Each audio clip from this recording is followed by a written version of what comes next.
मसीह की इस प्रीत चैनल में आप सबका स्वागत है। हम लोग लगातार बाइबल सर्वे के विषय में अध्ययन कर रहे हैं।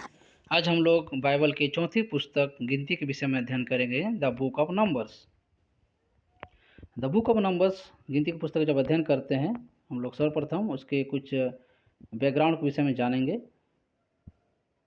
गिनती की पुस्तक जो है उसका नंबर्स जो शब्द है वो एक ग्रीक भाषा से लिया गया है, जिसका अर्थ है जनगणना और गिनती करना।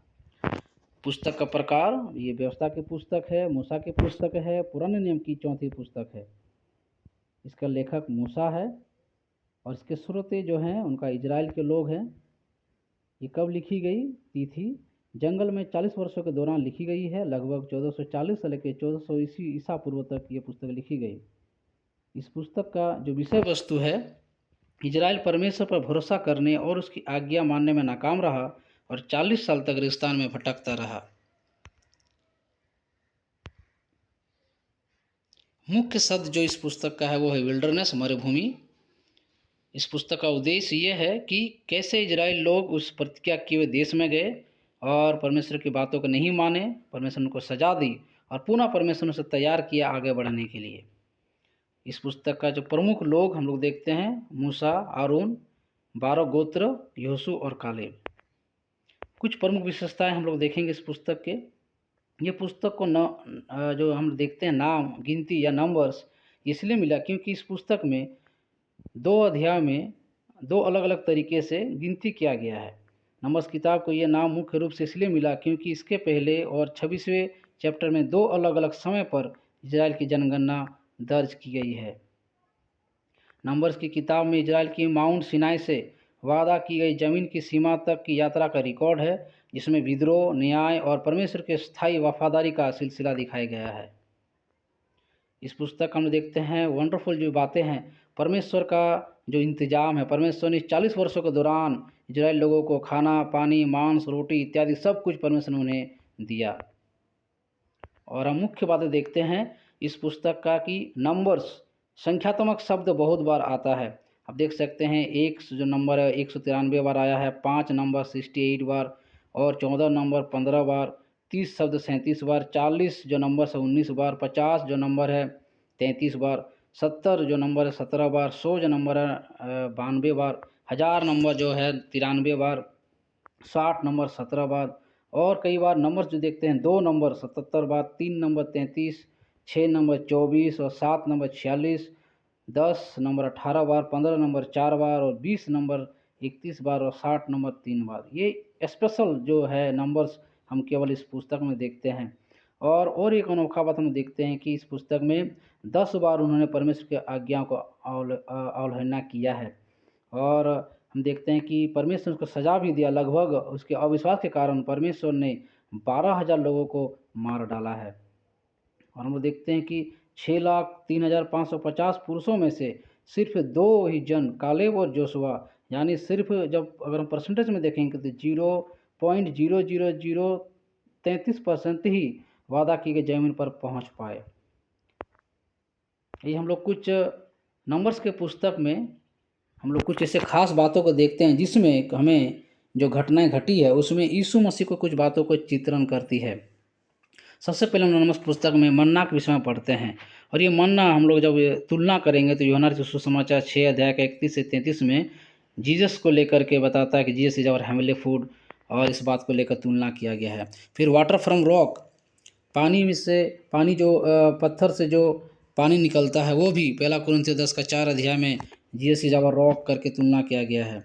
फिर ब्रॉन्ज सरपेंट, एक पीतल का सांप हम लोग देखते हैं वहाँ पर जो नंबर्स के पुस्तक में जब लगाया गया था, ये टांगा गया था, उसको भी हम लोग यूहन्ना सुसमाचार 3 के 14 अध्याय में देखते हैं कि जीसस भी उसी तरह से पीतल के सांप के जैसा उसको ऊपर में टांगा गया और ये भी तुलना किया गया है।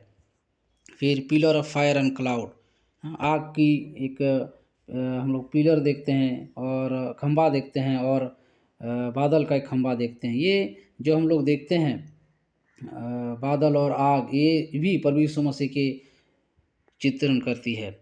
और फिर सिटी ऑफ रेफ्यूज, एक ऐसा जगह जहाँ पर लोग को छुपने का स्थान था, हमारा भी परमेश्वर छुपने का स्थान के जैसा ही है और प्रभु को इसे भी इंगित करती है। तो ये सारे जो इमेज है हम लोग पिक्चर्स हैं जो प्रभु को, यीशु मसीह को दर्शाता है, जो हमको नंबर में मिलता है।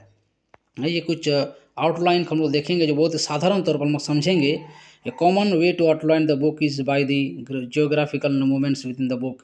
जो पुस्तक जो घटनाएं घटी हुई है वो बहुत ही हम लोग जब ध्यान से पढ़ेंगे तो ये एक भौगोलिक स्थिति के आधार पर हम लोग देख सकते हैं कि कैसे इजराइल जो लोग है स्टेप बाय स्टेप कैसे कैसे जगह में गया। तो सबसे पहले वो लोग जब मिस्र से छोड़ करके लोग सबसे पहले जो पहुँचे वो सिनाई पर्वत पर पहुँचे। तो सबसे पहला भाग जो इस पुस्तक हम लोग देखेंगे वो है सिनाई, माउंट सिनाई। लोग सिनाई में पहुँचे, लगभग 20 दिन तक सिनाई पर्वत पर थे। ये पहला आउटलाइन है। दूसरा हम लोग देखेंगे जो दूसरा स्थान पर लोग गए हुए हैं कादेश बर्निया, वहाँ पर लगभग लोग सेवरल मंथ्स लोग थे। तो सिनाई में 1 से लेकर 10 अध्याय तक हम लोग को ये एक घटनाएं मिलती है, और 10 से लेकर 20 तक कादेश बर्निया में वो लोग रहते हैं और वहाँ पर की घटनाएं वहाँ मिलती है। और तीसरा हम लोग मिलते हैं मोआब। उस तीसरा जो जगह है वह मोआब है, जो 20 अध्याय से लेकर 36 अध्याय तक, जहाँ पर 38 साल एक लंबा समय लोग वहाँ पर बिताते हैं। तो ये बहुत ही साधारण एक भौगोलिक स्थिति के आधार पर आप इस पुस्तक को समझ सकते हैं। सिनाई, माउंट सिनाई, कादेश बर्निया और मोआब, 10 अध्याय, 10 से 20 अध्याय और 20 से 36 अध्याय के बीच की घटना इस पुस्तक में मिलती है।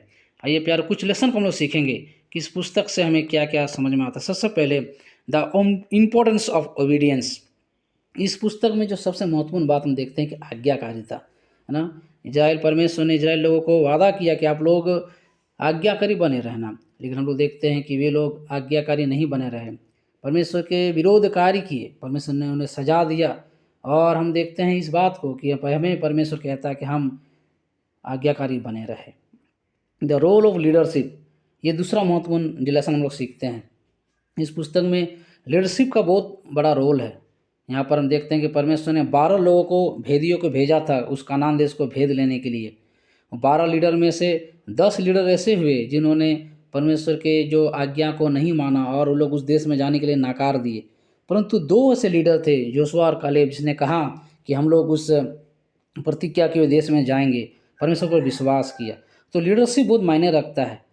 हम एक व्यक्ति के लीडरशिप के चलते कांग्रीगेशन जो हमारे पीछे हैं उन लोग का विश्वास भी बढ़ता है। और अगर एक व्यक्ति नाकार हो जाता है, एक व्यक्ति अगर अविश्वास हो जाता है, जिसके चलते लाखों लोग उसके पीछे जो विश्वास करें उन लोग भी नाकार और प्रभु से पीछे हट जाते हैं। तो इसलिए तो रोल ऑफ लीडरशिप बहुत ही मायने रखता है इस पुस्तक में, और हमें भी हमारे जीवन में इस बात को समझना चाहिए। तीसरा महत्वपूर्ण बात यह है God's faithfulness to his people. परमेश्वर जो विश्वास योग्य है अपने लोगों के प्रति। हम देख रहे हैं कि वहाँ पर बहुत सारे लोगों ने परमेश्वर की बातों को नहीं माना। परमेश्वर ने जरूर लोगों को पनिशमेंट किया, लेकिन परमेश्वर जो वादा किया था कि मैं अपने लोगों को उस प्रतिज्ञा किए हुए देश में ले जाएंगे, और जिन लोगों ने उस पर भरोसा किया, परमेश्वर ने उन लोगों को उस वादा को नहीं भूला। और जोशुआ, कालेब और जो विश्वास किए हुए थे उन लोगों को परमेश्वर ने अपने वादा के अनुसार अब उस प्रतिज्ञा के देश में पहुंचा दिया। तो प्यारो, हम देखते हैं परमेश्वर विश्वास योग्य है अपने लोगों के प्रति, अपने वाचा के प्रति और अपने जो प्रतिज्ञा किए उसके प्रति। इसलिए हम परमेश्वर भरोसा रखें कि परमेश्वर विश्वास योग्य परमेश्वर है। तो इस 3 मुख्य लेसनों को हम इस पुस्तक में सीखते हैं। मुझे आशा है कि आप लोग इस पुस्तक का अध्ययन करेंगे, परमेश्वर आपको आशीष करेगा। और फिर से सबको जय मसीह की, परमेश्वर के बड़े नाम की महिमा।